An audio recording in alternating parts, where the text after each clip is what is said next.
3 ఇళ్లలో పనిచేసినా దాని జీతము 9,000 10,000 దాటని పరిస్థితి ఉంది. హైదరాబాద్లో 9,000 10,000 సంపాదిస్తే ఇంటి కిరాయి ఎంత ఉంది?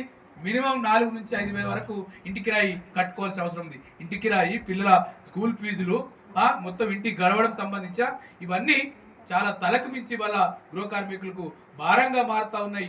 కనీస వేతనాలు లేవు. ఇవాళ కనీస వేతనాలు లేని పరిస్థితి ఉంది.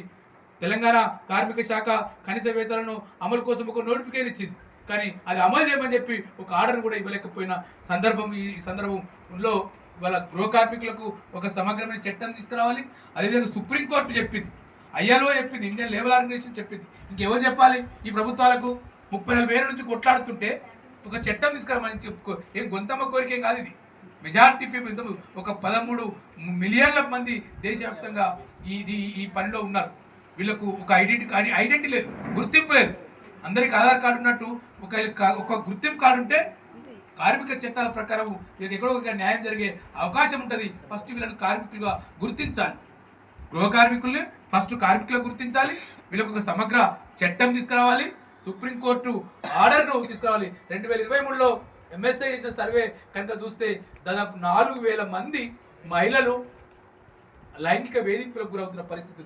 మీరందరూ చూశారు, గత ప్రభుత్వ హయాంలో మరియం అనే ఒక దళిత డొమెస్టిక్ వర్కర్ను పోలీసులే లాకప్ డెత్ చేసిన పరిస్థితి. ఒక దొంగతనం చేసిన పేరుతో ఒక కంప్లైంట్ వచ్చితే విచారణ పేరుతోటి ఆమెను కొట్టి, ఆమె కొడుకును కొట్టి చివరికి ఆమె చనిపోయిన పరిస్థితి ఉంది.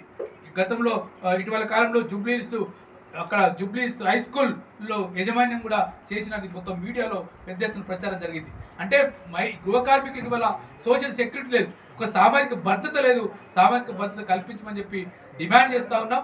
ఈ ప్రభుత్వము ఇంతకుముందు ప్రజలు చెప్పినట్టు 17వ తేదీ నాడు ఇక్కడ కార్మిక శాఖ ఒక కన్సల్ట్ చేస్తుంది. అది మంచి పరిణామమే, కానీ అది వెంటనే ఒక చట్టం తీసుకురావాలి. రాహుల్ గాంధీ హామీ ఇచ్చాడు అందరికీ. వీళ్ళందరూ పోయి గృహ కార్మికులు పోయి రాహుల్ గాంధీకి జోడో యాత్రలో పోయి అయితే మీకు చట్టం తీసుకొస్తాని చెప్పిర్రు, కానీ ఇంతవరకు హామీ కాలేదు. గిగ్ వర్కర్స్కు చట్టం ప్రభుత్వం ఒక నోటిఫికేషన్ ఇచ్చింది, కార్మిక శాఖ ఒక నోటిఫికేషన్ ఇచ్చింది, కానీ గృహ కార్మికులు ఏ పాపం చేశారు?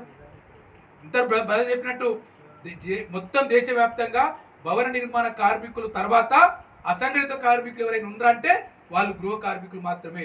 దీంట్లో 80% మంది మహిళలు ఉన్నారన్న పరిస్థితి ఉంది. కాబట్టి 80% మంది ఇది మహిళా ప్రభుత్వం